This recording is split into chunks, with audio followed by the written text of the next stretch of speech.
growing up, my dad had this phrase, built, not bought. And it was something that he was proud of, where he built a lot of things instead of buying them. And I didn't totally understand the concept because I'm like, you can afford to buy these things. It's faster and probably cheaper, or your time can be spent doing other things and multitasking and doing all this stuff. And he didn't agree. He found the satisfaction in the actual aspect of doing the thing yourself rather than having somebody else do it. And to be completely honest, in reality, it always came out better when he did it than when he bought it, because the trend of the world is cheaper and faster and quicker, and we're not getting the same quality that we used to. It's obviously a phrase, they don't make things like they used to, blah, blah, blah. It's true. We've just become a part of this consumerist society. For the record, I'm not like down talking or talking down about anything about society. It's things that I've noticed that I want to potentially change and have made changes in my life to do. It's not so much that I'm just like, oh, screw society, blah, blah, blah, and the state of the world. No, it's more of like, this is the realizations I've come to find in my own life and the reasons that I'm changing, and I have changed the things in my life in order to become the person that I am and the person that I'm becoming. So that said, though, I find it really interesting now as I get older. I'm starting to recognize and understand his thought process a lot more. The built not bought mentality is, there is so much satisfaction in doing something yourself, and actually, one, having the skills to do it, and two, knowing that you did it yourself, and that you have pride in your work. And let's just talk about the skills really quickly, because I think that's a really interesting aspect.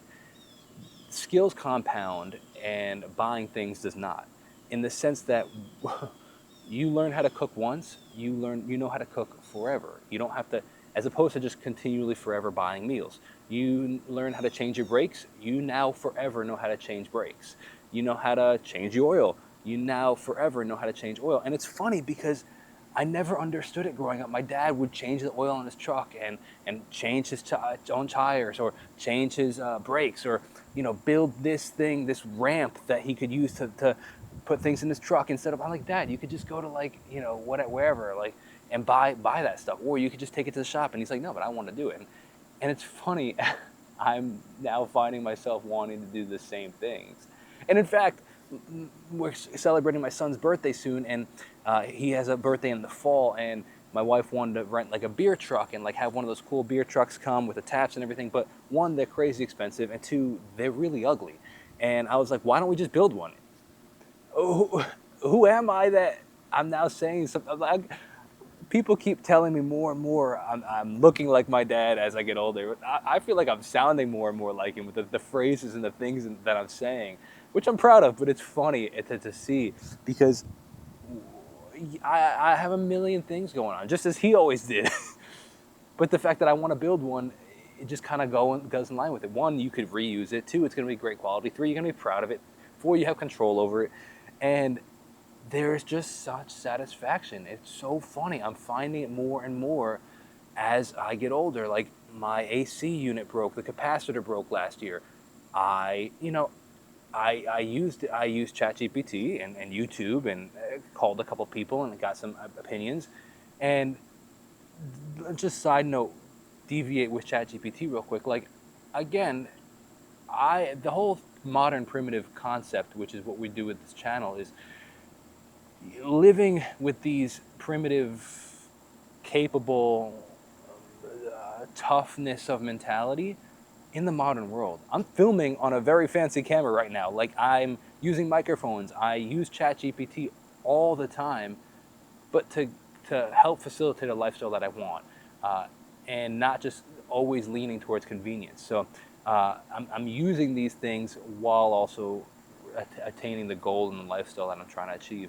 So, but it's funny, I was able to fix the capacitor on my own, then I was so proud of myself. I'm like, I didn't have to hire somebody to do this. Yeah, it took 2 or 3 hours of my time. I don't even remember. Like, by the time I'm figuring out what the issue was, going to pick up the stuff, like, you know. And now, obviously, there's a season of life when you have to find the balance. Like, realistically, it really doesn't make sense cost-effective wise to change your own oil, or at least me. It's like, I could change it for like $50 myself, $60, or I could get it changed for $90 to $100.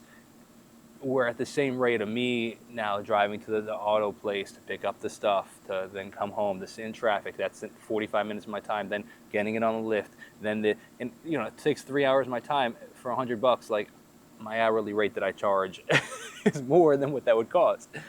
But there's just pride in it, getting your hands dirty. And I don't know. I just think that the built not bought is a really great mentality within reason, like, because there can my personality, my dad's personality, like, we tend to do things to the extreme, and that extreme is, hey, I have to, like, maybe I could let go a little bit on some of these things. I don't have to build everything. I don't have to do this all on my own. Like, it's okay to get some prefab stuff, or not necessarily do everything on your own.